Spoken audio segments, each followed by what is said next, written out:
የኛን ዶግማ ለኛ ተውልን። እናንተ ራሳችሁን ሰሩ። እኛ በእናንተ ጣልቃ እንገባም፣ እናንተም በእኛ ጣልቃ አትግቡብን። እናውቀዋለን እኛ የምናመልከው ማንን እንደሆነ። ጉልላት አይደለሁም። ድምፁ ቅዳሴው ግን የኔ ነው። እኔ በትረ ጥዑመ ልሳን ነኝ።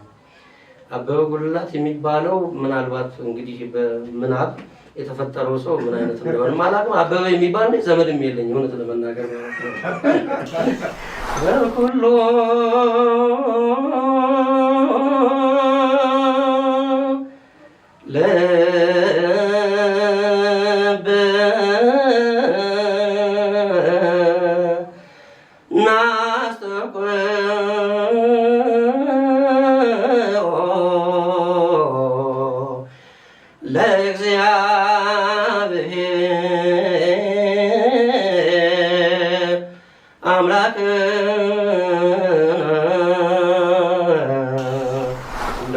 ሰይጣን አንዳንድ ጊዜ በደንብ ለፍልፎ ካልወጣለት በስተቀር ካልጮኸ በስተቀር በደንብ ሲጮህ ነው ጮህ መጨረሻ ላይ የሚወጣውና እንደው ጮህ ይውጣለት።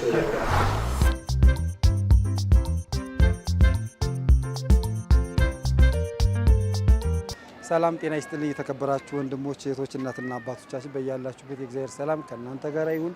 አሁን የምንገኘው እዚህ በተለምዶ የዮሐንሷ ማርያም በምትባለው ቤተ ክርስቲያን ነው። እዚህ ቦታ ላይ እንግዲህ ማን እንደምናገኝ አብራችሁን ተከተሉ። እግዚአብሔር ይፍታ፣ እግዚአብሔር ይባርክ። ዘኪ እንደምን አለ? ይፍቱኝ አባታችን። ሰላም ነው? እንዴት ነው? ደህና ኖት? በኋላ በደንብ እናወራለን ስቱዲዮ ገብተን ስሙ ማን እንደሚባል የት እንዳለን እሷን እዚሁ እያሉ መስማት ስላለባቸው ነው። መጋቢ ሐዲስ መምህር በትረ ጥዑመ ልሳን እባላለሁ። የዚሁ ደብር የደብረ ነጎድጓድ ቅዱስ ዮሐንስና መካነ ጎልጎታ ቅድስት ማርያም አብያተ ክርስቲያናት የስብከተ ወንጌል ምክትል ኃላፊ ነኝ። የዚሁ አገልጋይ ነኝ። በጣም ጥሩ። ውድ ተመልካቾቻችን እዚህ በእንደዚህ አይነት ሁኔታ ላናገራቸው የፈለኩበት ዋናው ምክንያት የት እያገለገሉ እንዳለ እንድታውቁ ጭምር ነው። አሁን ወደ ስቱዲዮ ሄደን ከሳቸው ጋር ቆይታ እናደርጋለን። አብራችሁ እንድትሆኑ በእግዚአብሔር ስም አደራ እንላለን። ወደ ስቱዲዮ እንሄዳለን። አባታችን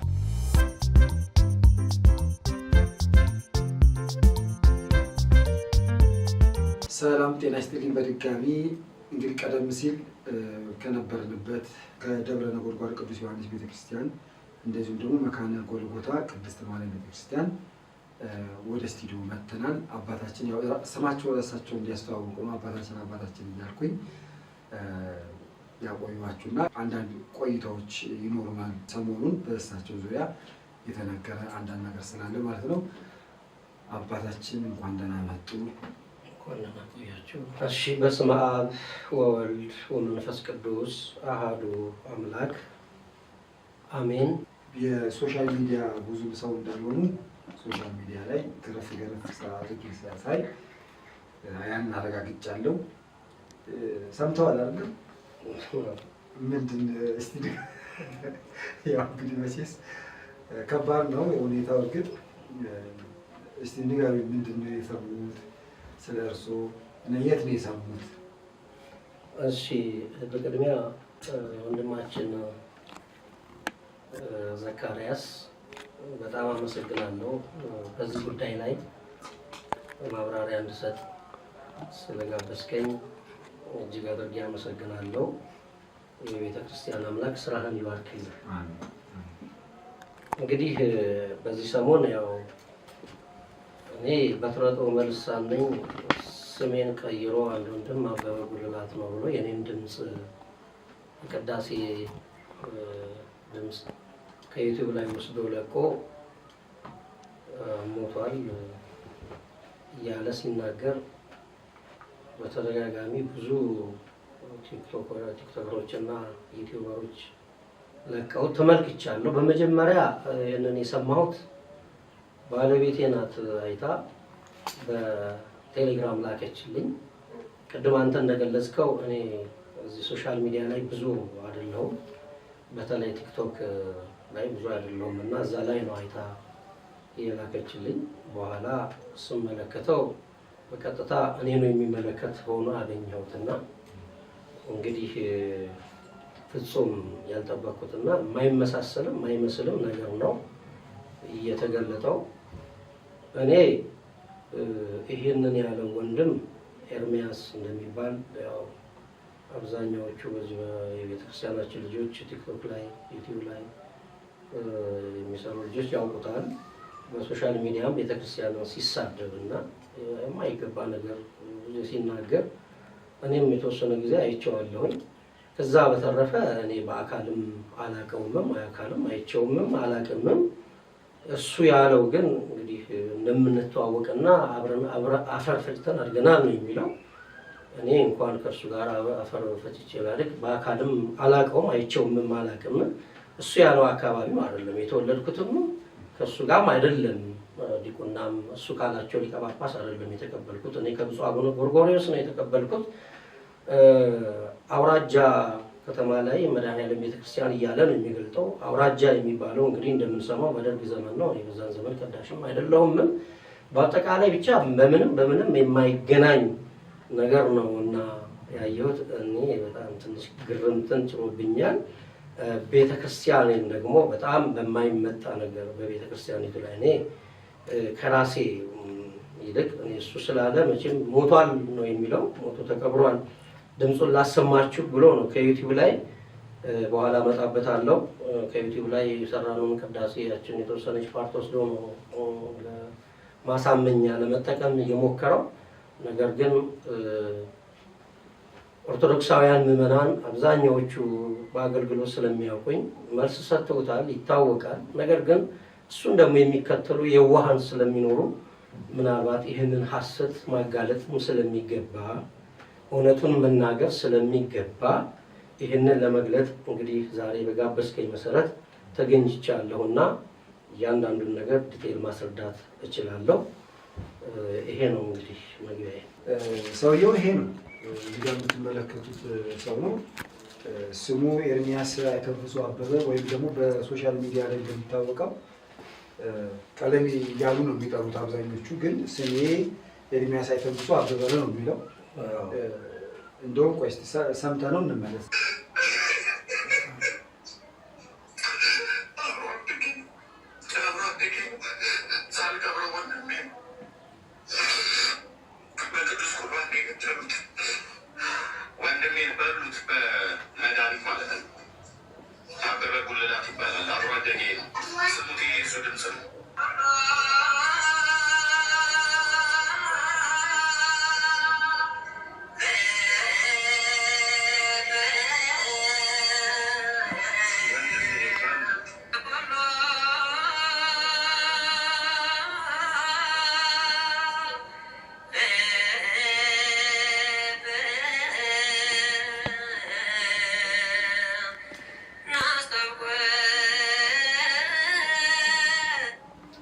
አባታችን ያው መጨረሻ ላይ በሉት ብሎ ድምፁን ስሙት ብሎ ያሰማን ድምፅ የእርሶ ድምፅ ነው? አዎ የኔ ድምፅ ነው። አንዳንዴ እኮ ውሸት በጣም ከማለት የተነሳ እየተጠራጠርኩ እኔ በጣም ገርሞኝ ነው እና እንግዲህ እኔ ወደዚህ ከመሄዴ በፊት እንደው አንድ የመጽሐፍ ቅዱስ ክፍል ባነብ ደስ ይለኛል። በጣም እንደው ይገልጽልኛል ብዬ ስላሰብኩ ነው። ቃላት ስላጣሁለት የዮሐንስ ወንጌል ምዕራፍ 8 ቁጥር 44 ላይ መድኃኒታችን ኢየሱስ ክርስቶስ የተናገረው ቃል አለ። ዮሐንስ 8 ቁጥር 43 ጀምሮ አነበዋለሁ። እንግዲህ ቃሌን ለምን አታስተውሉ? ቃሌን መስማት ስለማትችሉ ነው። እናንተስ ከአባታችሁ ከሰይጣን ናችሁ፣ የአባታችሁንም ፈቃድ ልታደርጉ ትወዳላችሁ። እርሱ ከጥንት ጀምሮ ነፍሰ ገዳይ ነው፣ በእውነትም አይቆምም፣ በእርሱ ዘንድ እውነት የለምና። ሐሰትንም በሚናገርበት ጊዜ ከራሱ አንቅቶ ይናገራል፣ ሐሰተኛ ነውና የሐሰትም አባት ነውና ይላል። ይህን ቃል መድኃኒታችን ኢየሱስ ክርስቶስ የተናገረው ቃል ነው። ስለ ቃሉ ስሙ የተመሰገነ ይሁን። የሐሰት አባት የተባለው ዲያብሎስ ነው። ስለ ዲያብሎስ ሐሰተኛ መሆኑን አምላካችን የተናገረው ቃል ነው ማለት ነው። እንግዲህ ዛሬም የሐሰት አባት የተባለው የዲያብሎስ ልጆች ሐሰትን ከራሱ አቅንቶ ይናገራል እንዳለው ኢየሱስ ክርስቶስ ከራሳቸው አቅንተው የግብር አባታቸው ዲያብሎስን መስለው ሐሰት የሚናገሩ የበዙበት ዘመን ላይ ነው ያለነው ማለት ነው። እግዚአብሔር ልቡናና ማስተዋል ይስጣቸው እና ይህ ሰው ፍጹም ሐሰት ነው ሲናገር የነበረው። እኔ በጣም የሚገርመኝ ሲያለቅስ እውነት ነው ያለቅሰው? እውነት እያለቀሰ ነው ወይስ እያስመሰለ ነው? ምን ማለት ነው? ሰው እንደዚህ በዚህ ያህል መጠን መዋሸት ከቻለ እኔ በጣም ምን ያህል የሞራል ዝቅጠት ላይ እንዳለን የሚያመለክት ነው ማለት ነው። እና በተለይ እሱ እንደሚባለው እንግዲህ ወንጌልን እሰብካለሁ ወንጌል አዋቂ ነኝ እንደሚል ነው የምንሰማው። እንግዲህ አንድ ወንጌልን አንብቤያለሁ ከሚል ሰው አይደለም ምንም ሃይማኖት ከሌለው ፍጹም ፓጋን ከሆነ ሰው እንኳን የማይጠበቅ ነገር ነው ከዚህ ወንድም የሰማነውና አሁን ያሰማኝ ድምጽ የራሴን ድምጽ ነው። ይሄ ድምጽ የራሴ ነው። እንደው መች ነው እንትን ነው ዩቲዩብ ላይ ከ4 ዓመት በፊት ነው ዩቲዩብ ላይ ተጭኗል። እንግዲህ ታሪኩ እንዲህ ነው። ኦዲዮ የተሰራው መቼ ነው? እሱ ነው ኦዲዮ የተሰራው ከ11 ዓመት በፊት ነው የሰራነውም አባ ገብረወልድ ወልደ ሳሙኤል ከሚባሉ አባት ጋር ነው የሰራነው። እንግዲህ መጀመሪያ የዚህ የሶሻል ሚዲያ ቴክኖሎጂ እንደዚህ ባልሰፋበት ጊዜ በካሴትና በሲዲ ሰርተነዋል። ይህንን ቅዳሴ በካሴትና በሲዲ የሰራ ነው ከኒህ አባት ጋራ በሳቸው የንስሐ ልጆችና በብዙ ምዕመናን ጥያቄ ነው የተሰራው።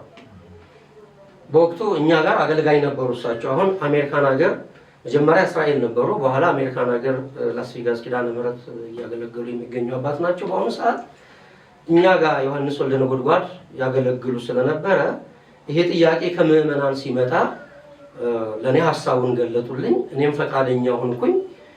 ይህ ካሴት እና ሲዲ ቢሰራ በውጭ ዓለም የቅዳሴ ድምጽ የናፈቃቸው በየመኪና ውስጥ እንዲሰሙት በየቤታቸውም እንዲሰሙት። ለምን እንግዲህ ቤተክርስቲያናችን አሁን ነው ዓለም እየሰፋች መጣችው እንጂ አሁንም በመላው ዓለም ተደራሽ ሆኗል። በመላው ዓለም ያለው በሙሉ ቅዳሴ ያስቀድሳል ይቀደስለታል ማለት አይደለም። ነገር ግን አሁን እጅግ የተሻለ ሁኔታ ላይ ነው ያለችው ቤተክርስቲያን። በዚያም ጊዜ ግን ብዙ ምዕመናን የቅዳሴ ድምጽ የናፈቃቸው ቅዳሽ የማያገኙ ቤተክርስቲያን የሌለበት አካባቢ የሚኖሩ እንኳን በውጭ ዓለም አይደለም በሀገራችንም እንኳን በየበረሃው ያሉ ምዕመናን እንደዚህ የቅዳሴ ድምጽ የናፈቃቸው አሉና በሲዲ እና በካሴት ሰርተን ጥራቱን በጠበቀ ሁኔታ ለምዕመናኑ ብናቀርብ አንደኛ ተሰጥኦ ይለምዱበታል። በከተማም ያሉ በገጠርም ያሉ ቅዳሴ ሁሉ የሚቀደስበት ቦታ ያሉ ምዕመናን ሕፃናትም ታዳጊዎች ተሰጥኦ ይለምዱበታል። በሁለተኛ ደረጃ ቅድም እንዳልኩት ምንም የቅዳሴ ድምጽ በማይሰማበት ቦታ እየሰሙ በዚህ እንኳን ይጽናናሉ በሚል በዚህ ሐሳብ የተቀደሰ ሐሳብ የተነሳ መጀመሪያ የሰራ ነው ቅዳሴ ማርያምን ነበረ። ዘማሪ እንግዳ ወርቅ አሁን ቀሲስ ሆነዋል። ዘማሪ ቀሲስ እንግዳ ወርቅ በወቅቱ ጊዮርጊስ ጋራ መዝሙር ቤት አጋፔ መንፈሳዊ መዝሙር ቤት ነበራቸውና እዚህም ላይ አለ አጋፔ መንፈሳዊ መዝሙር ቤት እንዳሳተመው ይገልጣል ማለት ነው ካሴቱ። ወዲያውኑ እሳቸው ጋራ ተነጋገርን። በጣም ደስተኛ ሆኑ ዘማሪ ቀሲስ እንግዳ ወርቅ። ተነጋገርን፣ ስምምነት ላይ ደረስን። ይሄንን ቅዳሴ ሰራን። ይሄ ቅዳሴ ካለ ጎርጎርዮስ ይባላል። ከቤተ ክርስቲያናችን ከ14ቱ ቅዳሴያት አንዱ ከሊቃውንቱ ማለት ነው አንዱ ቅዳሴ ጎርጎርዮስ ካለ የሚቀደሰው በልደት ነው ማለት ነው።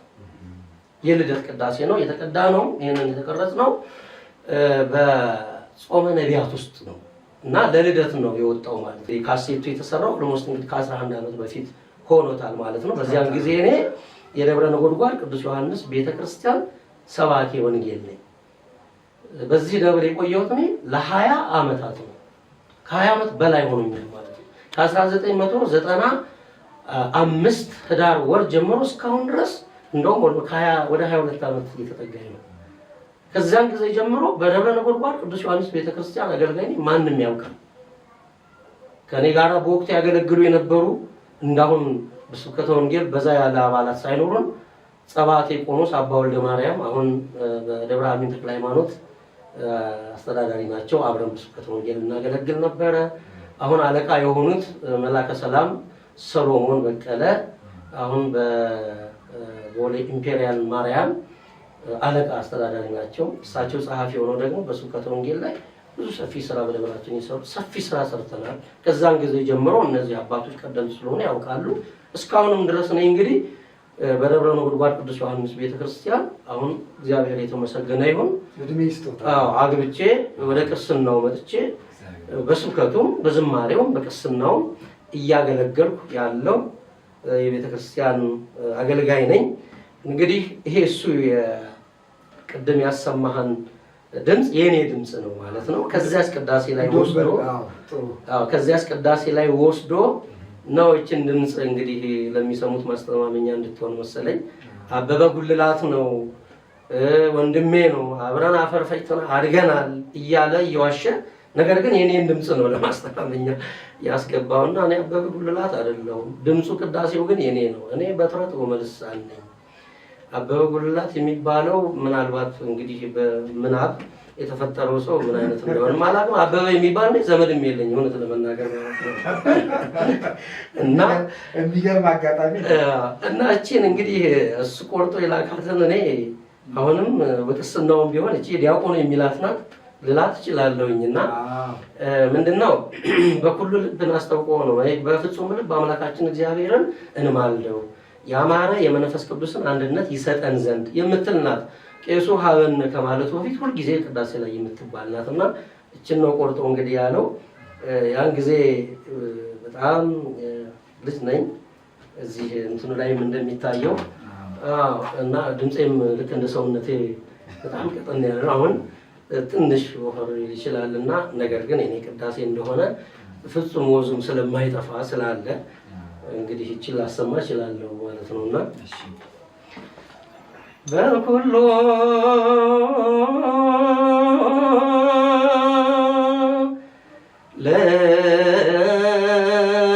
ለበ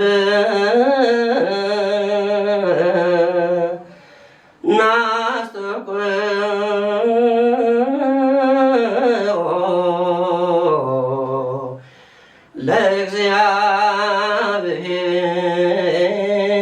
ለእግዚአብሔር አምላክ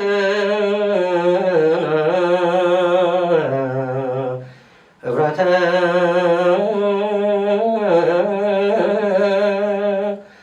መንፈስ ቅዱስ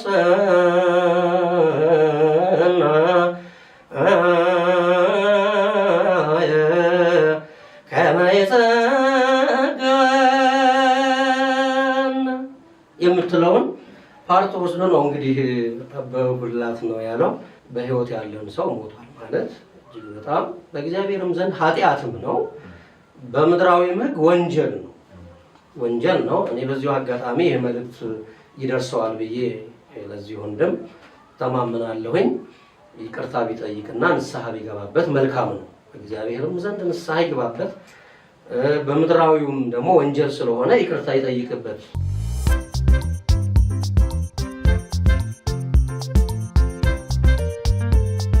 ስለ ስጋው ደግሞ ስለ ኢየሱስ ክርስቶስ ስጋና ደም አማናዊነት እንደው አንድ ነገር ቢሉኝ ደስ ይለኛል። ጥሩ ነው ወንድማችን ዘካርያስ፣ ጥሩ ነው ጥያቄን ያነሳኸው።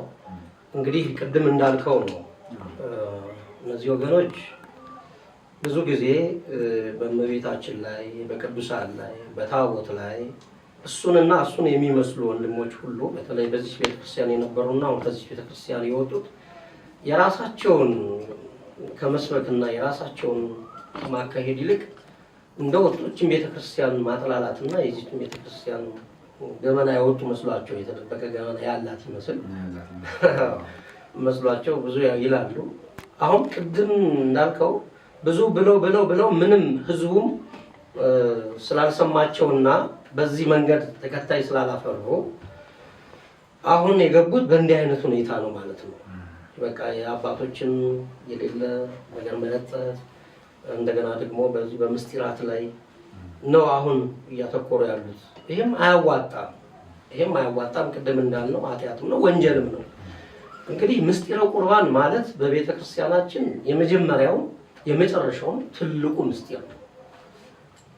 ቅዱስ ቁርባን ከሌለ ተቀድሶ ቅዳሴ ተቀድሶ ቅዱስ ቁርባን የሚሰጠው ለቆራቢያን ነው። ቆራቢያን ከሌለው ቅዳሴ አይቀደስም።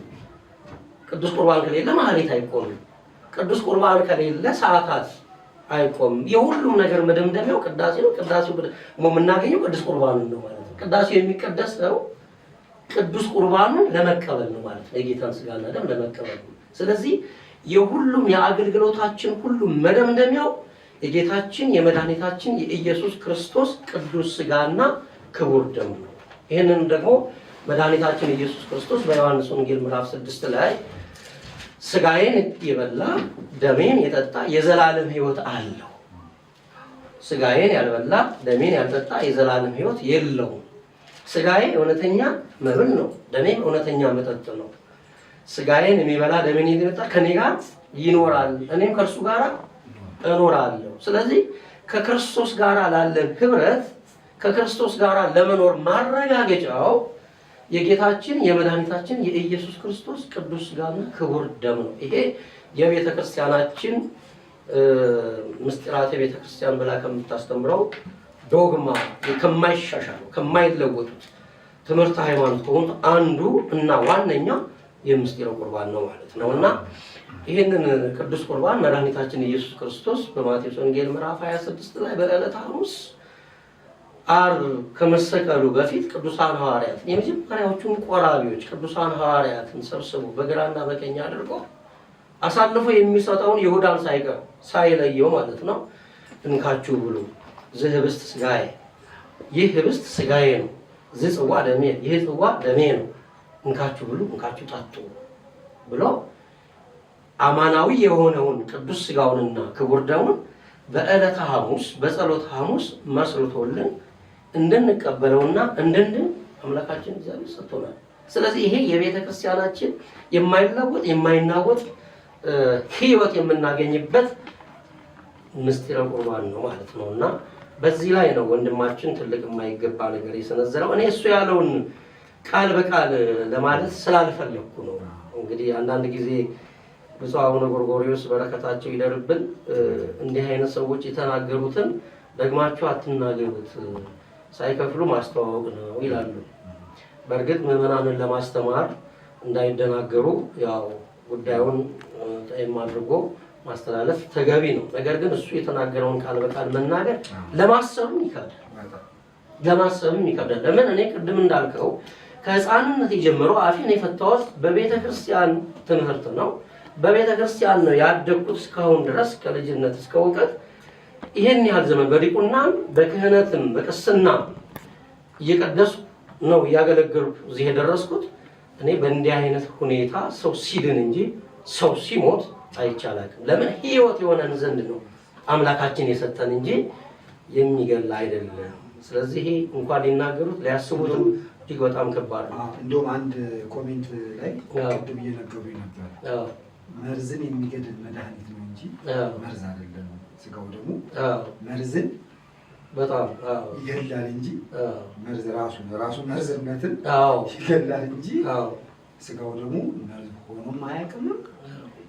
ንግግርም የሚነገር እጅግ በጣም ከባድ ጽያፍ ነው። ይህንን ኮሜንት የሰጠው ሰው በእውነት እኔ በጣም ብዙ ጥሩ ኮሜንቶች አሉ። በነገራችን ላይ በጣም ኦርቶዶክሳውያን ምዕመናን በዚሁ አጋጣሚ በዚህ በቲክቶክ ላይ በዩቲዩብ ላይ የሚሰሩ ወንድሞች እና እህቶች በጣም የማያዳግም ብዙ መልስ ሰጥተውበታል። እኔ ትንሽ ዘግየት ያልኩት እንደው ያው ሰይጣን አንዳንድ ጊዜ በደንብ ለፍልፎ ካልወጣለት በስተቀር ካልጮኸ በስተቀር በደንብ ሲጮህ ነው ጮህ መጨረሻ ላይ የሚወጣውና እንደው ጮህ ይውጣለት ብዬ ነው እንጂ ብዙ ወንድሞች ብዙ አባቶች አሜሪካን ሀገር ካሉት ከቀሲስ ዲበኩሉ ጀምሮ ብዙ አባቶች በቀጥታም ገብቼ መልስ እንድሰጥበት ጋብዘውኝ ነበረ።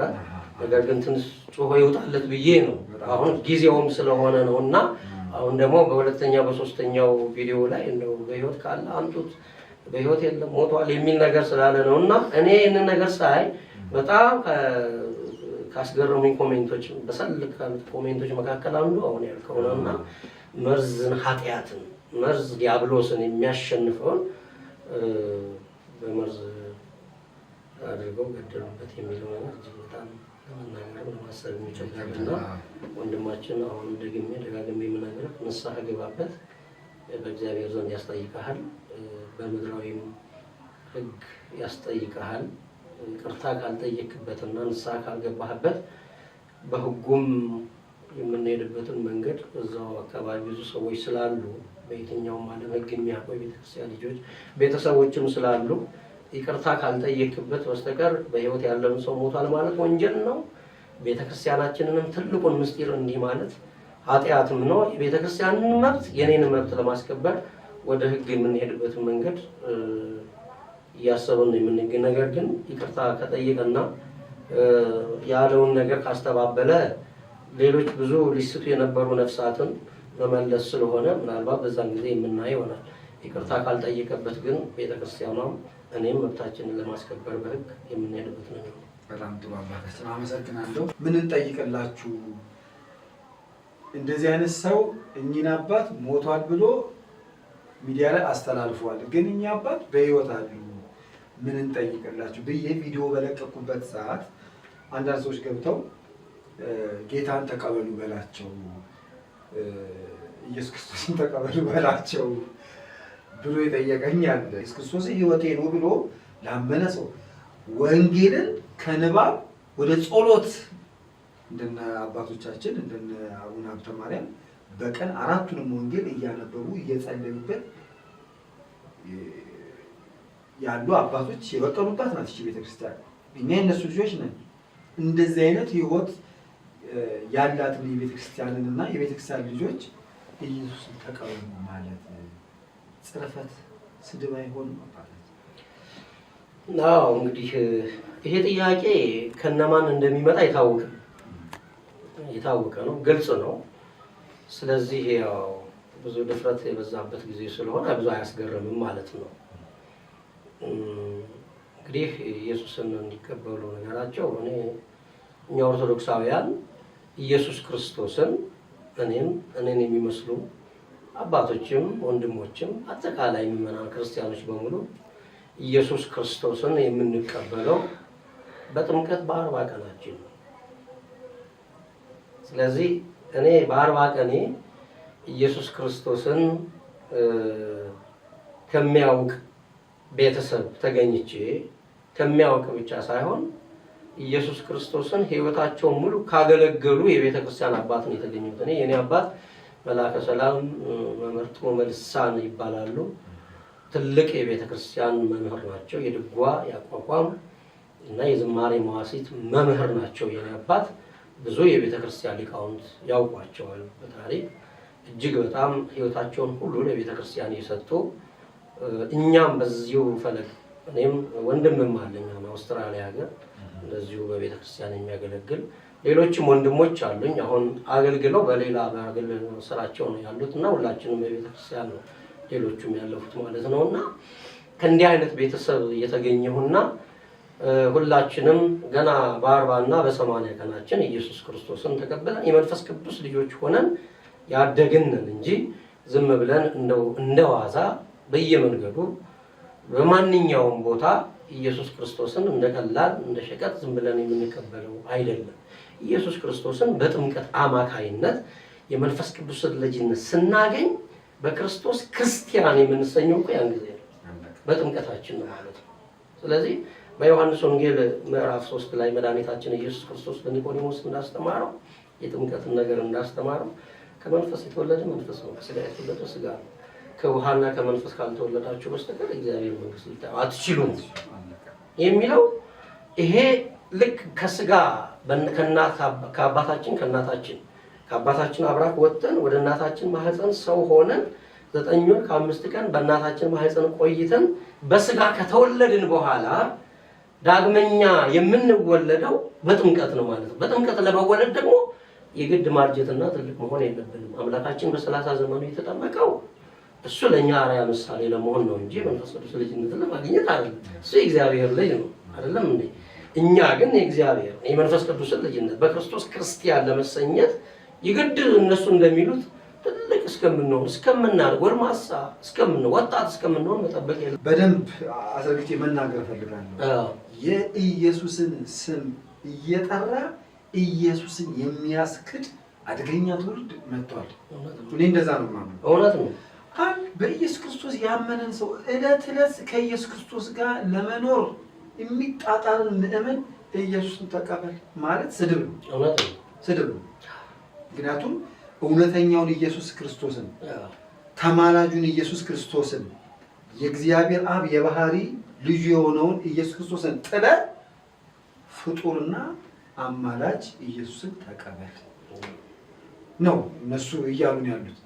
ያን ደግሞ እንዳናደርግ ቅድስት ቤተክርስቲያናችን በእናንተ በመምህራን አድራ አስተምራናለች። እውነት ነው ብዬ ነው የማምነው። እውነት ነው። እንግዲህ ይሄ የትንቢቱ መፈጸሚያ የሆኑ ይመስለኛል።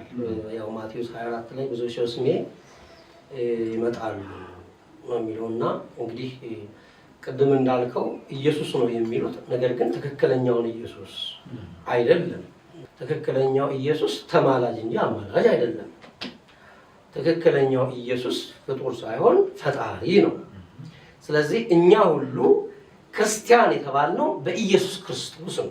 በጥምቀት ባገኘነው ልጅነታችን እና በሕፃንነታችን በ40 እና በ80 ቀን በጥምቀት ተጠምቀን ክርስቲያኖች ተብለን ያደግነውን ክርስቲያኖችን በተለይ ኦርቶዶክሳውያን ምእመናንን ኢየሱስን ተቀበል ማለት ቅድም እንዳልከው አንተ ትልቅ ድፍረት ነው፣ ስድብ ነው። እኔ እንደዛ ነው የምቆጥረው። ትልቅ ድፍረት ነው። ለምን ቤተክርስቲያናችን እኮ ዕለት ዕለት ኢየሱስ ክርስቶስ ጥዑመ ስም ለዘይጼውኦ፣ ኢየሱስ ክርስቶስ ህብስተ ሕይወት ለዘይበልዑ ምን ማለት ነው? ይሄ ዕለት ዕለት ከኪዳኑ በፊት የሚባል ነው። ተአምረ ኢየሱስ የሚባለው መጽሐፍ ዕለት ዕለት ይነበባል በቤተክርስቲያናችን። ተረፈ ወንጌል ነው፣ የኢየሱስ ክርስቶስን ነገር ነው የሚናገረው እና ይህ አብሮ ይባላል። ተአምረ ኢየሱስ ይነበባል፣ እንደገና ደግሞ ይዜማ ይዜማል። አየህ እቺ ቤተክርስቲያን ምን ያህል ኢየሱስ ክርስቶስን ስትሰብክ እንደመጣች፣ ኢየሱስ ክርስቶስን እያመለከች ምዕመናን ልጆቿን ስታስመልክ እንደመጣች ይሄ ብቻ ራሱ አንዱ ማሳያ ነው። ኢየሱስ ክርስቶስ ጥዑመ ስም ለዘይጼውኦ፣ ኢየሱስ ክርስቶስ ስሙን ለሚጠሩት እጅግ የሚጥም ነው። ጥዑመ ስም የሚጥም ስም ነው፣ የሚጣፍጥ ስም ነው። ህብስተ ሕይወት ለዘይበልዑ፣ ለሚበሉት ደግሞ ህብስት ነው፣ ስሙ ህብስት ነው።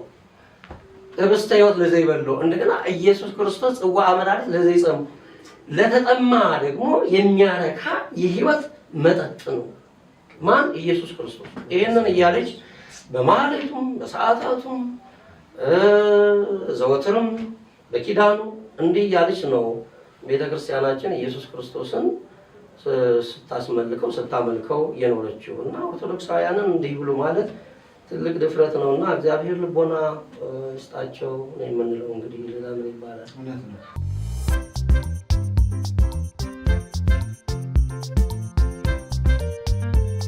ከመጋቢ ሐዲስ ቀሲስ በትረ ጡመ ልሳን ጋር የነበረን ጣፋጭ የሆነ ጊዜ እያጠቃለልን ነው። እንደውም ለበጎ አድርጎታል። ጥሩ ተማማርን። ቀሲስ በትረ ጡመ ልሳን በጣም ነው የማመሰግነው ስላገኘሁት። ያው በእንደዚህ አይነት መልኩ ባንገናኝ ደስ ይለኝ ነበረ፣ ግን ጥሩ ሆኖልናል። እግዚአብሔር ስሙ የተመሰገነ ይሁን። በመጨረሻ ማስተላለፍ የሚፈልጉት መልእክት?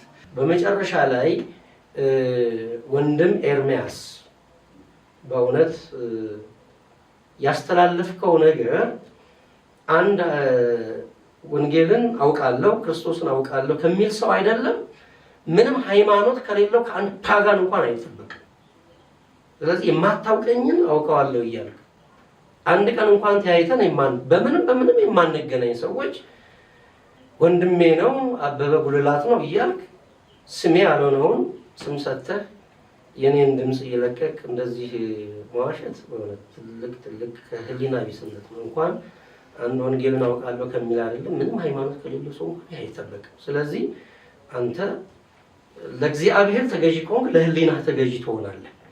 አሁን እኔ የምመለከተው ለእግዚአብሔርም ለህሊናም ተገዢ እንዳልሆንክ ነው። ለምን? ለእግዚአብሔር የሚገዛ ሰው ለህሊና ይገዛል። ቢያንስ እንኳን እግዚአብሔርን የማያውቅ ሰው በመሆኑ ብቻ ለህሊናው ይገዛል። ህሊና ምንጊዜም እውነትን ስለሚፈልግ አንተ በሁለቱም እንደማትገዛ ለእግዚአብሔርም ለህሊናም እንደማትገዛ እንዲሁ ለድቃቂ ሳንቲም ብቻ ተብሎ ተከታዮችን ለማብዛት ይቺን ቤተክርስቲያን በእንዲህ አይነት መጠን ተከታዮቿን በቅዱስ ቁርባን ላይ ያላቸውን ለመሸርሸር መሄድ እጅግ በጣም ኢሞራላዊ ነገር ነው። እንኳን ከአንድ ወንጌልን አውቃለሁ ከሚል አይደለም ከአንድ ምንም ሃይማኖት ከሌለው አይጠበቅምና ወንድሜ ቶሎ ንስሐ ግባ። እግዚአብሔር ልቦና ይስጥህ። ሁላችንም እዚህ ዓለም ላይ የምንኖረው አንድ ጊዜ ነው ወንድሜ። እኔ ልንገር፣ ቆም ብለህ ራስህን አስብ። አንዴ ነው የምንኖረው። ሁለቴ የመኖር እድል ማንም የለው። አንዴም ስንኖር ደግሞ በጣም ትንሽ ናት እድሜያችን። በእግዚአብሔር ዘንድ ስትለካ መቼም አንበዋል ብዬ አስባለሁ። በእግዚአብሔር ዘንድ 1000 ዓመት እንኳን እንደ አንድ ቀን ናት ብሏል አይደል ሐዋርያው ቅዱስ ጴጥሮስ? 1000 ዓመት በፊትህ እንደምታልፍ እንደ አንዲት ቀን ናት። የኛ እድሜ እንደዛ ናት። በእግዚአብሔር ዘንድ ስትለካ ምንም ከምንም ከቁጥር የምትገባም አይደል፣ ከዜሮ በታች ናት የኛ እድሜ። ለዚህ ትንሽ እድሜ ለዚህ ትንሽ ጊዜ ዘላለማዊ ህይወታችን ዘላለማዊ የምንኖርበትን የእግዚአብሔር መንግስት ማጣት ስለሌለብን ወንድሜ ወደ ራስህ ተመለስና ከዚህም በኋላ ከእንዲህ አይነት ነገር ተቆጠብ። አንተም መሰሎችህም ተቆጠቡ። ቤተክርስቲያንን ተዋት። የእኛን ጉዳይ ለእኛ ተውልን። የእኛን አምልኮ ለእኛ ተውልን። የእኛን ስርዓት የእኛን ዶግማ ለእኛ ተውልን። እናንተ ራሳችሁን ስበቡ። እኛ በእናንተ ጣልቃ እንገባም፣ እናንተም በእኛ ጣልቃ አትግቡብን። እናውቀዋለን እኛ የምናመልከው ማንን እንደሆነ፣ አዳኛችን ማን እንደሆነ፣ ማንን ማክበር እንዳለብን፣ ማንን ደግሞ አምላክ አድርገን መቀበል እንዳለብን እናውቀዋለን። አምላካችን አንድ ነው። ስንሰብከው ኖረናል። ወደፊት የምንሰብከው እሱ ነው። አሁን የምንሰብከው እሱ ነው። በዚህ ነው የምንኖረው። የእኛ ለእኛ ተውልን የሚል መልእክት ለማስተላለፍ ደግሞ እፈልጋለሁኝ። እግዚአብሔር ለሁላችሁ ማስተዋሉን ይስጣችሁ የሚል መልእክት ነው ማስተላለፈው። ኦርቶዶክሳውያን ወንድሞቼና እህቶቼ በሙሉ በዚህ ጉዳይ ላይ ተጨንቃችሁ የደነገጣችሁ ሁሉ እግዚአብሔር በያላችሁበት ይባርካችሁ፣ እግዚአብሔር ይቀድሳችሁ ይላል። በጣም አመሰግናለሁ አባታችን። እግዚአብሔር ይስጣችሁ፣ እግዚአብሔር ይባርክ።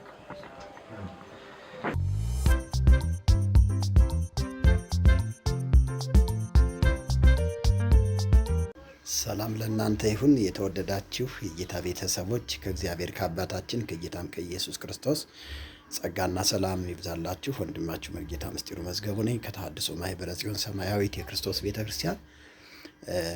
ከዚህ በመቀጠል የማሳያችሁ አንድ ቪዲዮ አለና እስኪ ይሄንን ቪዲዮ አይታችሁ ምን ታዘባችሁ፣ ምን ተመለከታችሁ የሚለውን